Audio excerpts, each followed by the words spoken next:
beautiful Ashland, Oregon. I am Pleiadian Emissary of Light, Caroline Ra. Thank you all for joining me today. Welcome to Spirit of the Dawn.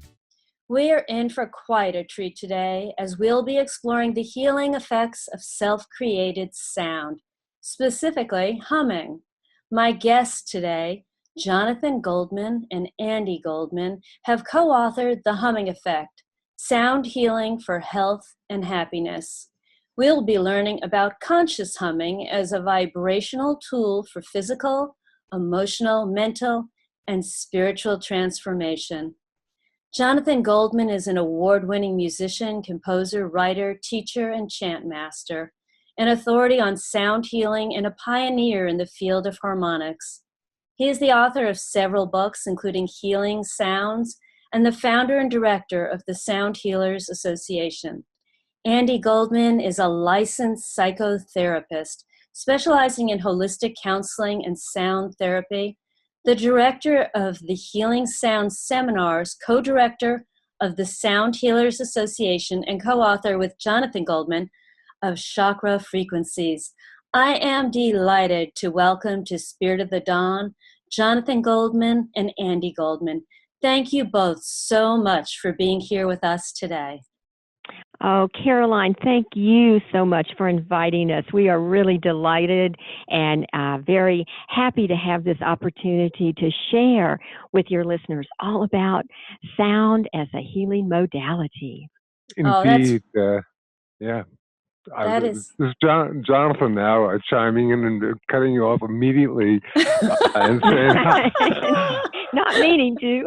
Carolyn, first of all, I just want to say that what a pleasure it is, and B, remind me to tell you this wonderful Pleiadian story involving sound, and you will enjoy it, particularly if you are a Pleiadian emissary. So what a blessing.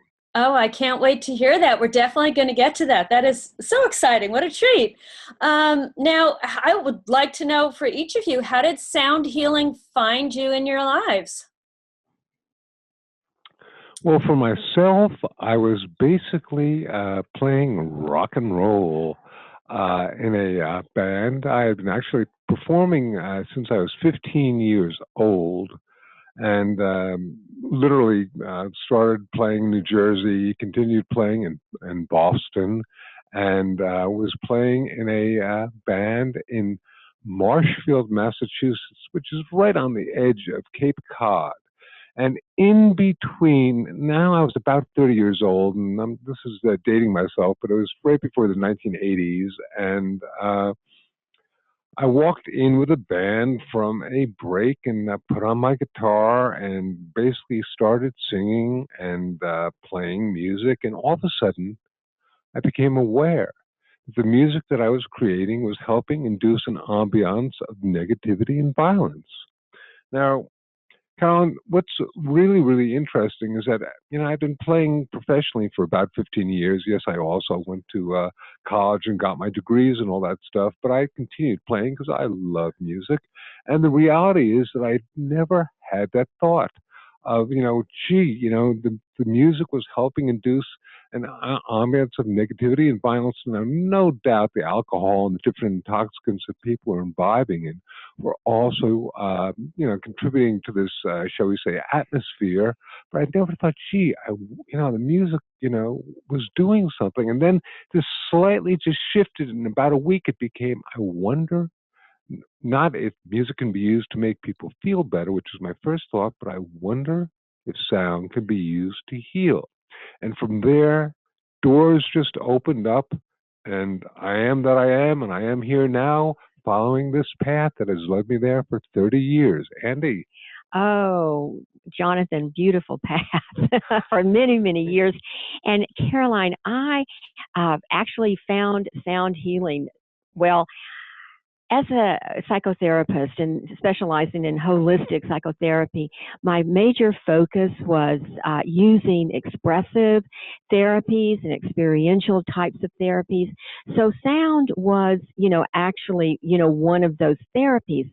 I had a very close friend. You may remember Don Campbell, who wrote the Mozart effect. And Don, of course, was involved in the field of sound and sound healing. And he would invite me to his workshops. And of course, the people that were in his workshops were all, very into sound. So I had been exposed to the field of sound healing through that avenue. And then as a psychotherapist, I utilized it in my practice. I then had the blessing of my life to meet Jonathan, and I did actually meet him through Don Campbell. And of course, having met John, this was probably about 22 years ago. And so as we developed our relationship, and here we are, all these many years later, sound, the whole arena of sound opened up even much more so.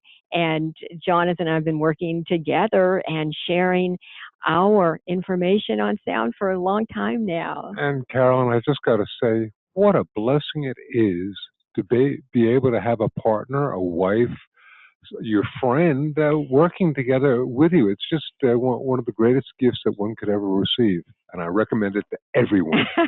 Oh, that's magical. That's completely magical. Thank you so much for sharing that. Before we get into humming, which is absolutely fascinating, can you give us a short history of sound healing? Okay, short history. And then we're going to get to humming, because humming I never really thought of when I think of sound healing. I think of toning and other forms of making sound. So what is the short history of sound healing? Short history of sound healing. Now, question, do you want me to talk about history, or do you want me to talk about the scientific fact of how sound heals?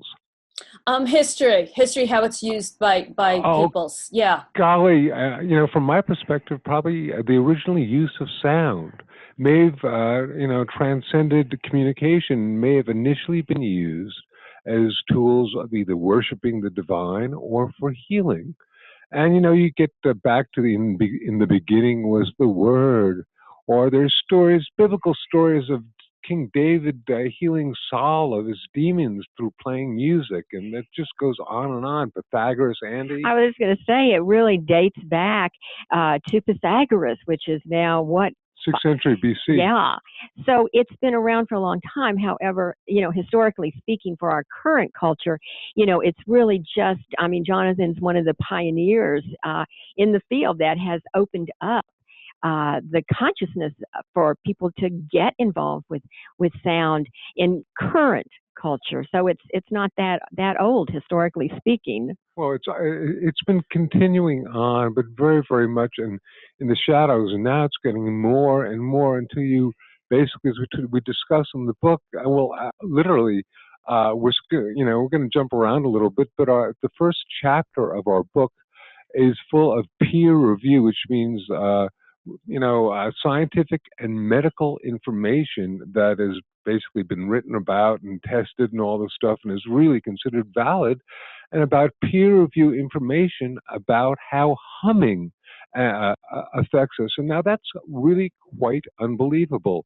When I first started doing this research back in the 1980s, I was pursuing a master's degree from Lesley University in the basically systems of using sound and music for healing. And there were virtually about 2 or 3 books out, two of them probably dated from the 1920s, and a couple of CDs. And now there's an entire industry of music, and there are more books than I can even fit in my library on the subject of using sound and music for healing. So it's grown hugely. That's wonderful. We're going to talk about humming. Jonathan, did you want to get more into the scientific effects and the evidence? Did you want to discuss that more? I'm going to ask Andi to talk about the evidence, but I want to talk about, first of all, just the basic modality of how sound can heal. Okay, and that's really simple. It's the idea that everything is in a state of vibration, and therefore, if it's in a state of vibration, it's putting out a sound. Whether or not we can hear the sound is a different story. But regardless, every bone, every organ, every tissue in the body, every circulatory system or whatever type of system in the body, every gland has its own healthy resonant frequency, its own vibration. And in fact, when we are in a state of health, we say we're in sound health. And we're very much like this orchestra that is playing the symphony of the self, and everything is sounding wonderful. But what happens if the second violin player loses his or her sheet music? They begin to play out of tune, out of harmony, out of rhythm. Pretty soon the entire string section sounds off. And this is, if you like, akin to what happens if a part of the body loses its frequency. It becomes out of tune and it is vibrating out of ease, and we say it's diseased. And very simply, the one of the basic ideas of using sound as a healing modality is simply that you give the string player back the sheet music. You somehow restore the correct resonant frequency to the organ that's vibrating out of tune, putting it back into a state of health. Wonderful. That's wonderful. That very easy explanation. I think that we've all actually experienced that also in with sound. Totally, yeah. Andi, did you want to contribute to that? Yes, I surely did. Because, having that beautiful explanation of, how our bodies, our minds, our spirits, really all of our bodies are affected by vibration and by sound. What we know, Caroline, through this research and through the scientific peer-reviewed research, what we know is that by using our own self-created sound, such as we do when we are humming, and we'll talk more about the humming piece in a minute, but any self-created sound, whether it's toning, whatever, what we know is that on a physiological level, there are many, many things happening. Our blood pressure is lowered. There is more oxygen emitted into our cells. There are different hormones such as melatonin, such as oxytocin, that are also emitted through our sound. And it was interesting because when we were doing this research, and I ran, of course, melatonin is one of the hormones, but I was doing some other research and found that they were beginning to experiment with using melatonin as a antidepressant. And when I read that, my ears perked up because I thought, that's interesting, because when we are humming, when we are sounding, we begin to feel better. And so all of these physiological benefits are happening, and there is a molecule that is produced, and it is Jonathan's favorite molecule. So I will let him tell you about it. Cool. It's called nitric oxide.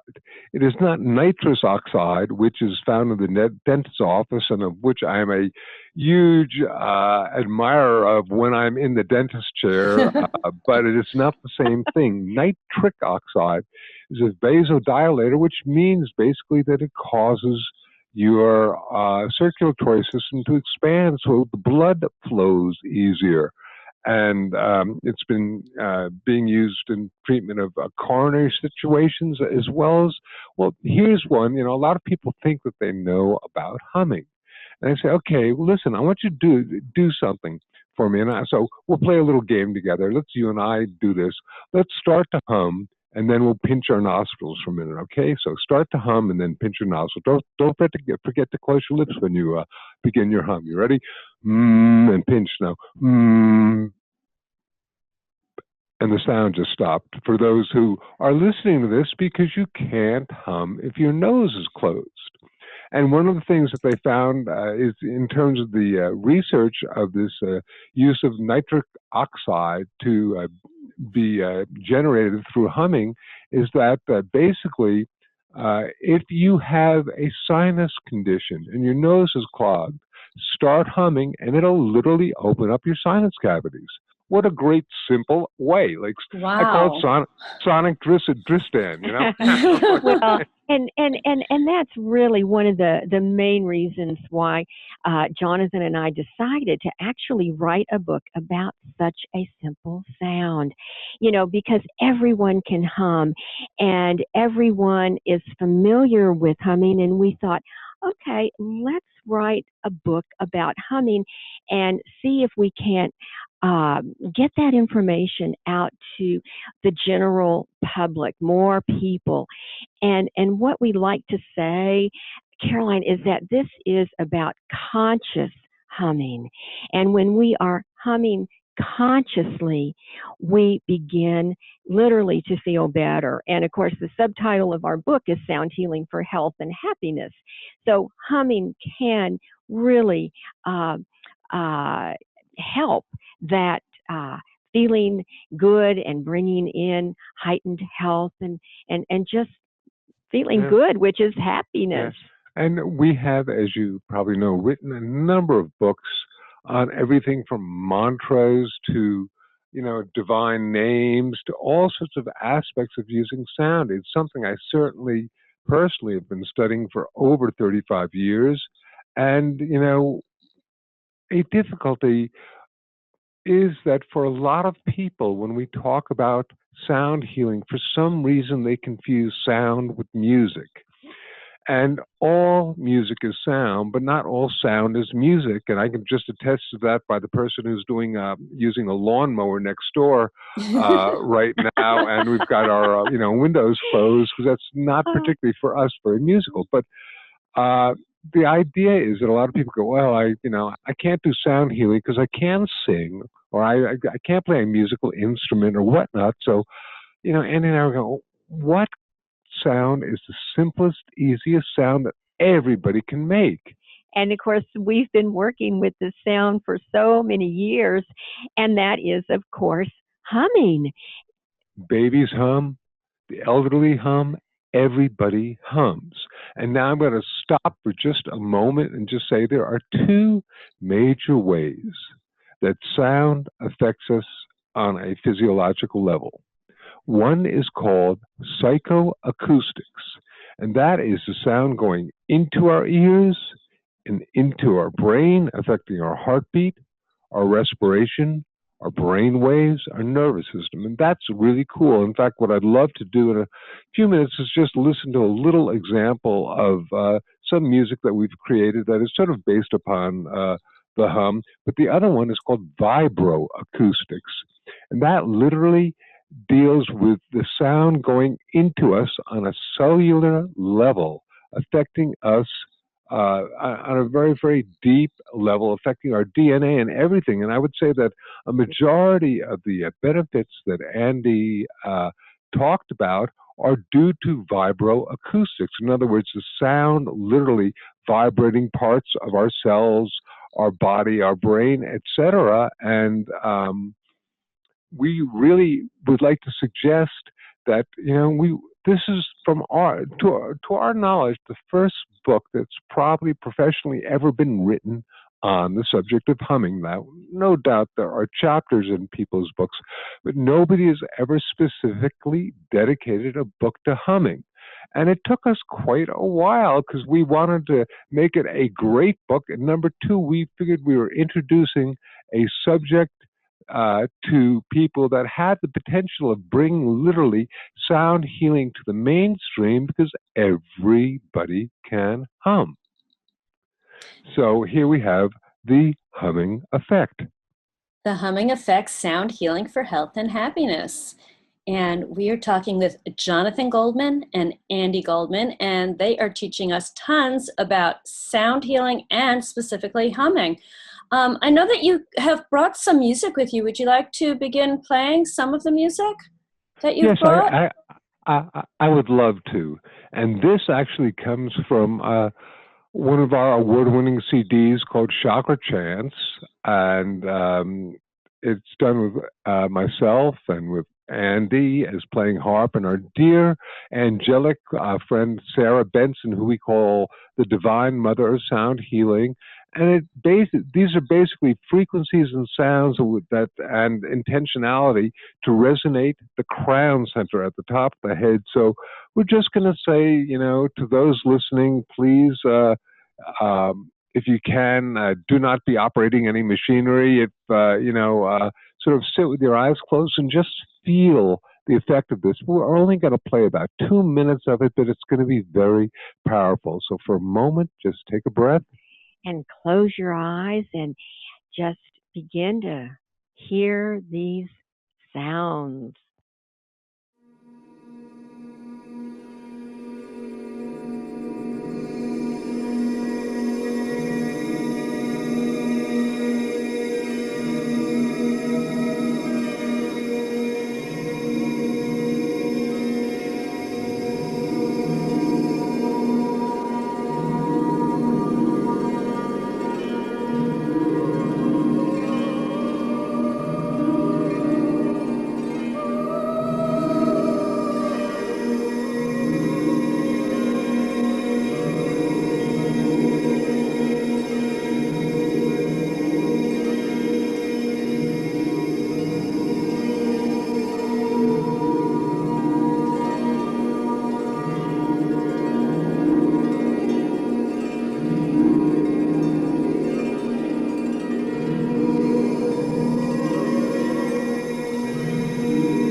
Well, thank you so much. Where does that music take each of you? What is your experience when you listen to it?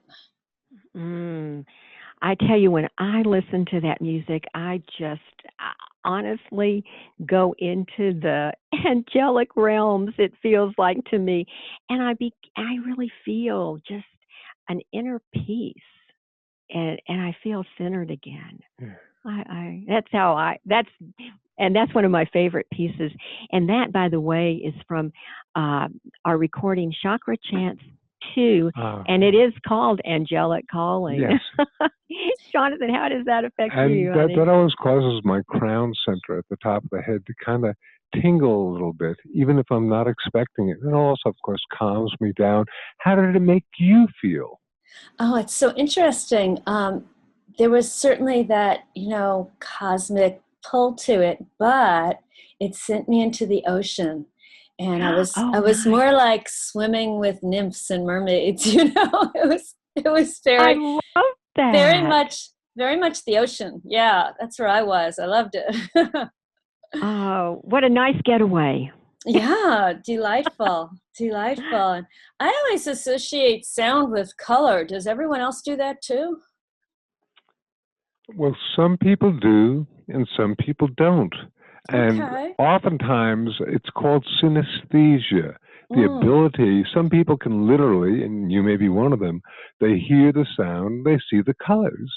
The difficulty with synesthesia is that it seems as though not everyone agrees that every color is the same sound and vice versa. So I know of a story that from back in the 1900s, when these two famous composers who both had synesthesia got into this huge argument at a very, posh dinner party about what color a particular note was, and I think they almost came to fisticuffs. So, once again, we like to believe that everyone is a unique vibratory being, and what works for one person will not necessarily work for everybody. And that's true about, when we do a workshop, we oftentimes, say, hey, penicillin is a waveform. It's a vibration. If you like, it could be encoded into a frequency. How many of you are allergic to penicillin? And usually anywhere from 5 to 20% of the number of people in our workshops will raise their hand. Okay, this is an example. Penicillin for 80 to 95% of you is going to be healing, but for 5 to 20% of you is going to be toxic. And that is something, I think it's a great, if you like, metaphor for everything that exists on this planet, whether it's food, sound, aroma, or whatnot. There are going to be those of us that resonate with something and those of us who don't. And I like that Jonathan just said that we are all unique vibratory beings. And what that says to me is that there really is no right or wrong way. When we are working with sound, whatever sound you're making, whether it's humming or whether it's chanting a mantra or working with vowel sounds through toning, whatever sound you're making, there's no judgment on that. And so we really like to emphasize that part of working with our own voice. So that gives people that freedom, that permission to go, hey, you know what? I think I want to try this. I think I want to try this humming thing that they're talking about.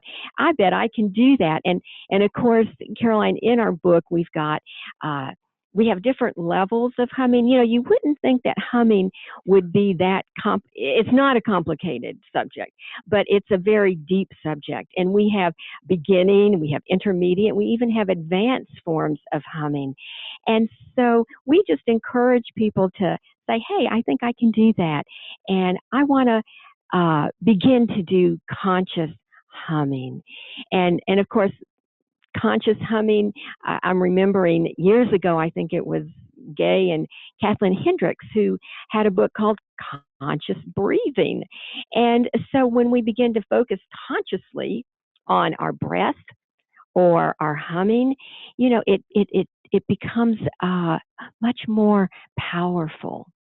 And it's interesting, and I'm really, really grateful because we hope, who would have thought, that a book on breathing would become a hit, so to speak. And I'm very, very hopeful that this, our book, The Humming Effect, may well help open up to the mainstream the whole use of sound as a healing modality by having people hum.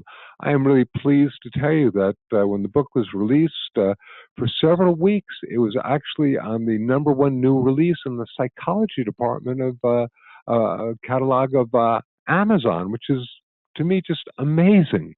Oh, that's really excellent. Congratulations for that. I would love to talk about breathing because I've done all the exercises in the book. It has amazing exercises, and I've been improving my breathing and learning how to breathe so that the sound I make is more valuable to me. Can we talk about breathing? Oh, absolutely. I would love to. We have a whole chapter in our book dedicated to breathing. And what we want people to do is diaphragmatic breathing, which is what we call belly breathing. It's taking that in breath from deep down in one's abdomen. And by doing that, the diaphragm, which is a muscle, is lowered, and you're just able to get more air into your lungs. And then as you begin to let the sound come out, that breath can support the sound. Your breath can support the body. So we like to really make sure that people get that peace around breathing, taking that breath in and getting your body in a relaxed place and then begin to let the sound come out. So I appreciate you bringing up the topic of breath, Caroline. And what's interesting is that from a spiritual tradition, the word inspire or the word spire means to breathe, and the spirit and breath. And, in various traditions, the word for spirit and the word for breath are the same thing. And in fact, in the Hindu tradition, there is an entire study of the power of the energy of breath called pranayama, meaning the prana is literally the life energy, and yama is the study of or love of the life energy. And in fact, we have in our book a chapter on something called Brahmari Pranayama. And what is that? Well, we went to visit a friend of ours who's a Hindu Swami, and we told him we were writing a book on humming. And then when we got back home, there was an email from him, and it had two words, and it said Brahmari Pranayama. And I Googled it, and pranayama, as I mentioned, is for the most part the study of the science of breath. But Brahmari is the Sanskrit word for the humming bee in India. So it's literally an advanced yogic technique that involves humming. We were like floored by this, but if I may continue for a moment, please do. I would say that Andi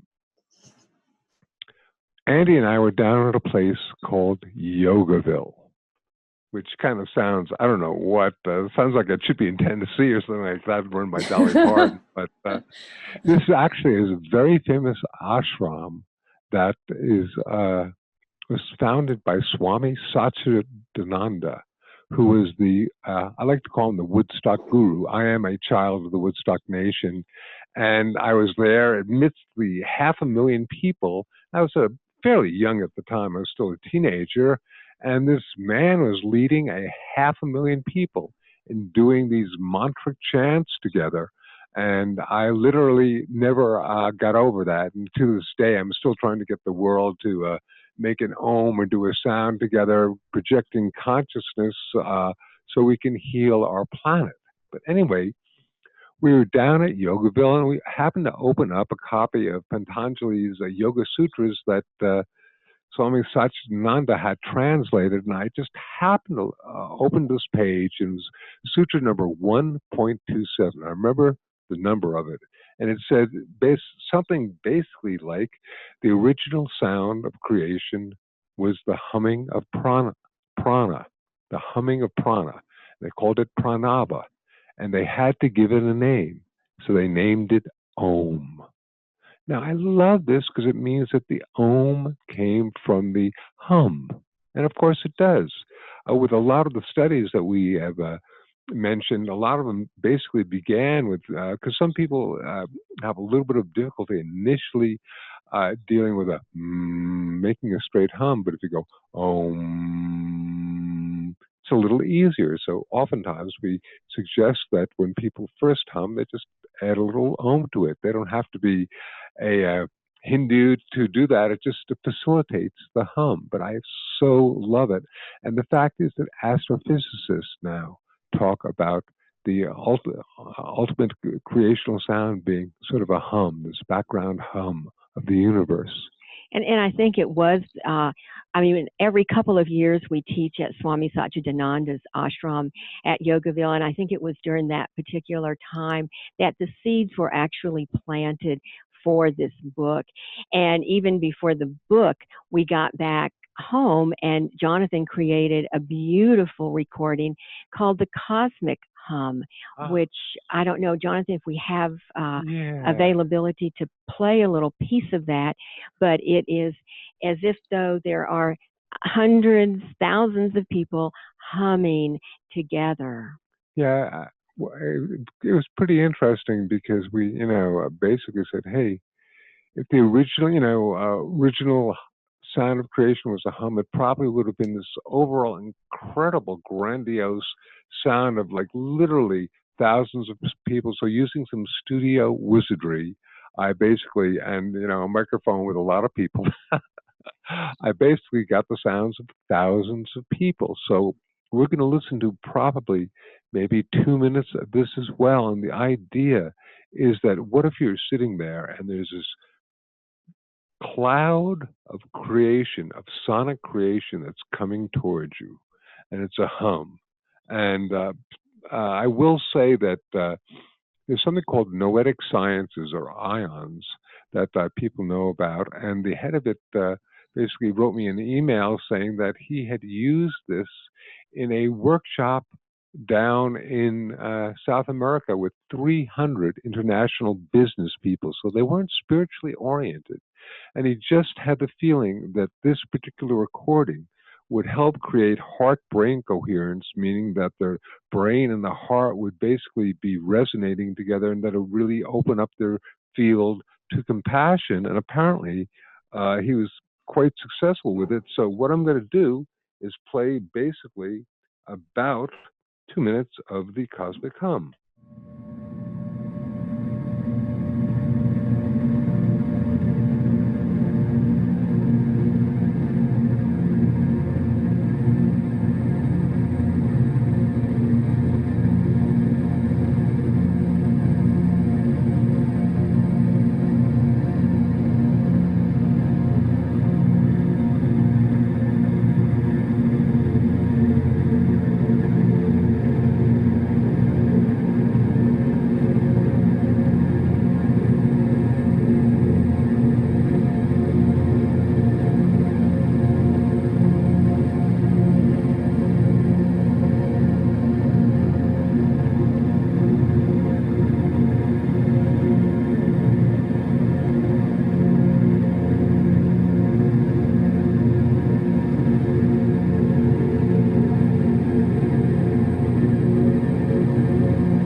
So it's really important for us not to get too carried away by the sound and to return to our being on this incredible show. Thank you for that reminder. It's so easy to go to a completely different world. And sound does do that for sure. And what we just heard, Caroline, was called the Cosmic Hum. It is a full-length recording. And right now, if people are so inclined or interested, on our website, which is healingsounds.com, we have a special offer. If people want to, get our book, they will also get a free download of the full CD of Cosmic Hum, which we just heard. Which is 70 minutes long, not 2 minutes long. It's great for meditation. And takes you into some really deep places. Well, it's That's great beautiful. for meditation, but it's also great to hum along with. And so at any rate, thank you for letting us share that was that. great. I just want to let everyone know the website again. It's healingsounds.com. And Okay. sounds is plural, so healingsounds.com. Sounds.com. Yes. Yeah. And we'll show the book right there when you go to the website, so you'll know you're in the right Absolutely. place. Yeah. Yeah. Definitely. Something that we haven't completely, we've kind of talked about a little bit, but we really need to talk about is the power of intent and how to encode intention on sound. Oh, thank you, Caroline. You're picking out the great pieces of the book. You know what? It was back in the 80s, Jonathan, when he was doing his research for his master's degree in the uses of sound and music for healing, he came up with a formula: frequency plus intent equals healing. So frequency, the sound, plus the intention that we put on the sound equals healing. And Jonathan, you probably want to talk a little bit more about that. Well, just in a nutshell, I had literally for a number of years been gathering information from different doctors, scientists, spiritual masters about different sounds that they use to either resonate the physical body or the etheric fields, the chakras. And at the time, I was engaged in this master's program from Lesley University, and I was basically getting all these different systems together. And you can't see me right now, but I have my hands about a foot apart. And I had about that much paper of different systems from different people. And I began to basically correlate them all together. And I found that they were not in agreement. And this is so long ago that the computer was using a DOS operating system. You may remember that. Long time ago. And basically, it had a brown screen with amber letters on it. I remember putting my head in my hands, and I was having, if you like, a state of intellectual angst. I said, "How could this be? How could this be? There are all these different sounds that are being used, and if you had Dr. X using one set of frequencies for one organ, and Dr. Y using a completely different frequency for the same organ, or Spiritual Master A using a particular mantra for a chakra, and Spiritual Master B using a completely different mantra for the same chakra, or maybe the same mantra for a different chakra." I'm going, "Oh my God, this makes no sense, makes no sense." And I distinctly heard this inner voice say, "It is not only the sound of the person making and receiving the sound, but it is, if you like, the intention of the person making and receiving the sound." And I wrote down the words, frequency plus intent equals healing. And and of course that was back in the 80s, and that was well before the concept of intention was really even part of our consciousness, and of course since then it's gradually over time. I mean, now there are specials on PBS. I know Wayne Dyer did one on the power of intention. And when we think about intention and sound, and we think about humming, one of the things I just want to share, just a brief example of how our listeners can actually utilize intention while they're humming. The other day I had just a really, I had a headache, and I knew that I could start humming. And what I did, I imagined, I visualized the humming sound going to that part of my head that I was feeling the ache. And after about 5 minutes of humming, my headache began to dissipate. And I know Jonathan had a great thing happen too when the other day with your blood pressure. Right. It's interesting. I was a little bit stressed out about something going on. It does happen these days, And I had been doing some pranayama, some deep breathing, but I was still, my heart, I could feel was a little bit racy. And I, just for the heck of it, for an experiment, I put on a blood pressure cuff, and I took my blood pressure, and then I began to hum for 5 minutes. And I was astounded at the effects. I was, of course, doing deep breathing with the humming, but my heart rate and pulse went down about 14 points or 14 beats per minute simply through humming. And my blood pressure went down tremendously as well. And I was going, wow, I've got all this scientific data, but it was just one of those things that I had never personally, proven to myself. I knew that I did it on a, shall we say, intuitive level. I could feel it, but here I had now proof. Wow, all this stuff happens. So just a great way of really chilling yourself out is to hum for just a couple of minutes. And when we talk about humming, conscious humming, one of the things that we really, if you like, suggest is that you find yourself a place where you will not be disturbed, and that you basically sit up straight, close your eyes, begin to slowly breathe, and then just first begin to just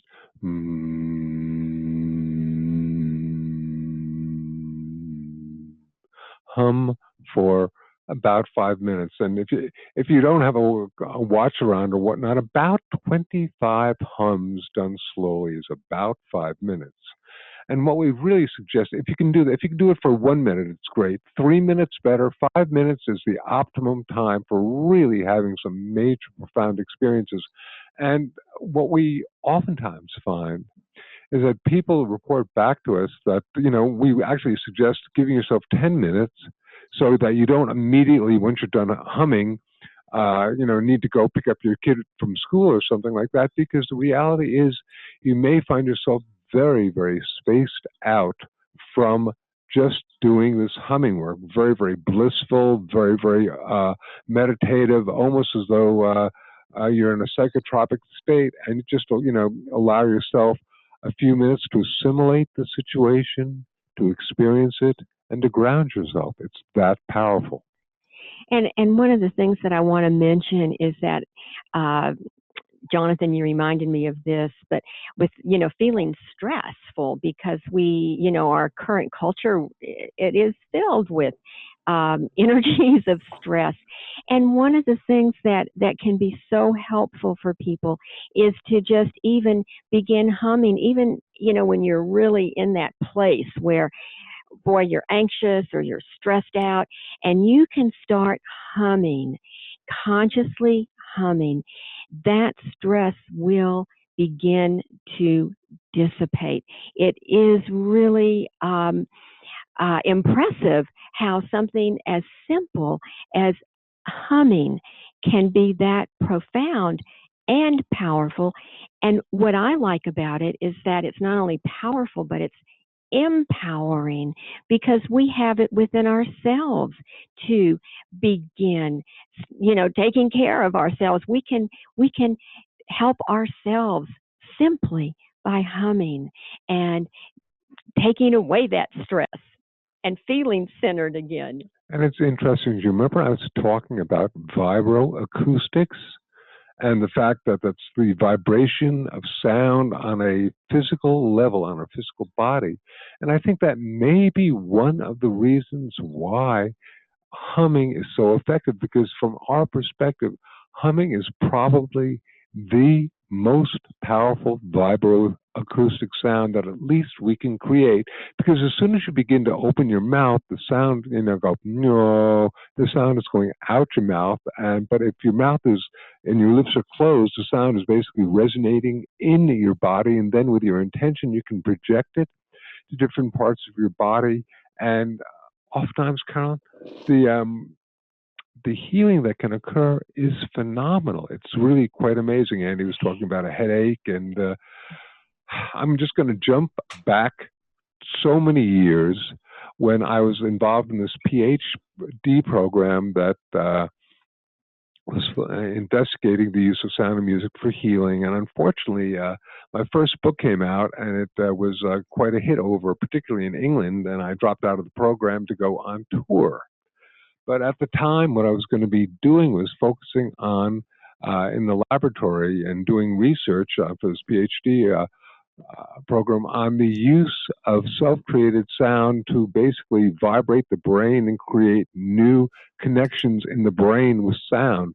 And now, close to 30 years later, they have terms for it, including neuroplasticity, meaning the brain is plastic and can be sort of rebuilt, and something called neurogenesis, which means that you can literally make new connections and nerve cells in the brain. And what's really, really cool is that I was really quite sure that this would be so important for people with the various neurological problems, including Alzheimer's, stroke, and then on. And we have a real quick story. Andi, would you tell it about your mom? Oh, right. Caroline, my mother, who is 94 years old, bless her sweetheart, she did have a stroke about 5 years ago. And of course, she knows of our work with sound. And it's a little, she doesn't quite, grasp it, of course, as we do from the cultural context that she is from. And at any rate, we said, Mom, what part of your brain, if you can find out from the doctor what part of your brain the stroke occurred in, which she did actually do, we said, now what we want you to do, just try this as an experiment. We want you to start humming and imagining that your hum is traveling up to that part of your brain. And of course, being the good sport that my mother is, she actually did do that for us. And we noticed a difference in her speech. Right. Well, we're going to backtrack for a minute because, she'd had this stroke, and all of a sudden we began to notice her speech was becoming slowed and slurred. And, being a sound therapist, if you like, we said, And that's when we suggested, hey, try this humming, see if it does anything. And honest to goodness, within 3 days, her speech, we could hear it basically improving, and all of a sudden it returned to normal. Now, I have no clinical proof that this existed. This is anecdotal, but we recently were watching a TV show that had a scientist talking about some phenomena, and he said the plural of anecdote is data.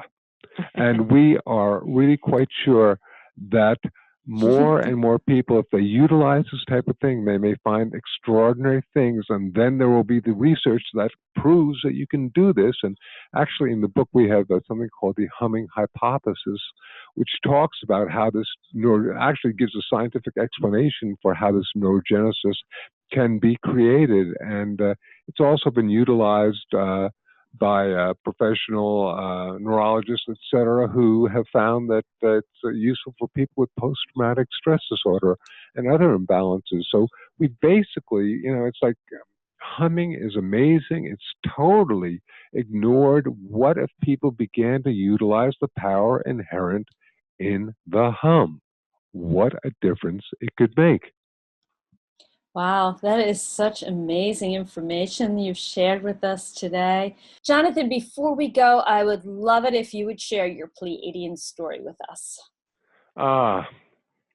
Carolyn, this is just a hilarious story for me because it was one of the first times when my first book came out, and somebody gave me this basically about 10 pages of Xerox material from a book called Bringers of the Dawn, and the chapter was literally called Symphonies of Consciousness. And I read it, and I was astounded by it. It was Bringers of the Dawn was by a woman named Barbara Marciniak, and it basically was channel teachings from the Pleiades. And when I read this, I was, oh my goodness gracious, this is exactly. Was talking about harmonics and intentionality and all this stuff. I said, this is straight from my book if you read between the lines, because I didn't write this because I thought I didn't want people at the time to think that I was someone who perhaps had a consciousness that was open to these types of things. So when I got back to Boulder, I basically walked into my local bookstore, and there were all these copies of Bringers of the Dawn. So I picked one up and I walked over to the woman who was behind the counter, and I said, this book, I've got to have a copy. She said, well, it's our most popular book.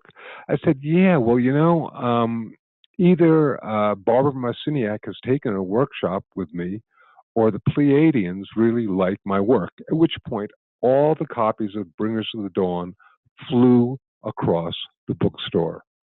And the woman behind the counter kind of said, did exactly what you did, and I kind of just laughed and I said, well, I guess the Pleiadians will like my work. So that's my story, but I think it's hilarious, huh?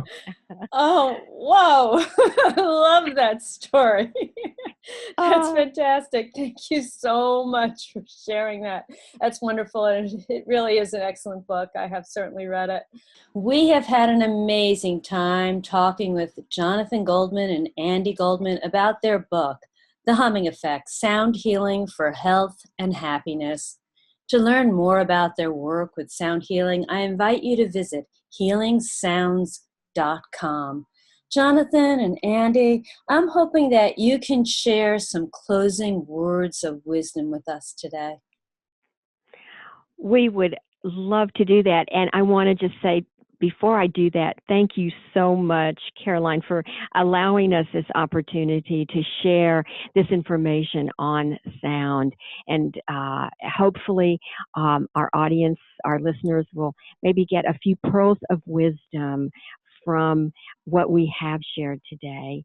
And Jonathan, did you want Well, I just want to say that we wrote the book as a gift to the planet to help introduce sound healing to the mainstream. There are a lot of people into esoterica who know about the power of sound, but most people don't. And we're hoping that this book really opens the door, opens the gateway, and allows our ability to shift and change our vibratory field, make new neural synaptic connections, all sorts of stuff, makes it prevalent to the mainstream. We are so hopeful. Well, thank you both so much for your work with sound healing. Yes, Jonathan, what? Those are not our closing words. Oh, they not. Could be. They could be. They were the preamble to the closing words. Right.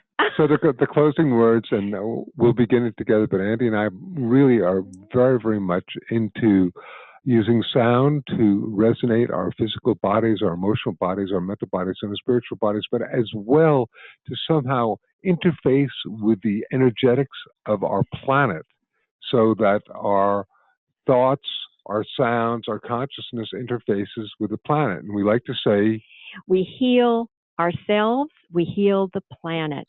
We heal the planet, we heal ourselves. Oh, that was very, very beautiful.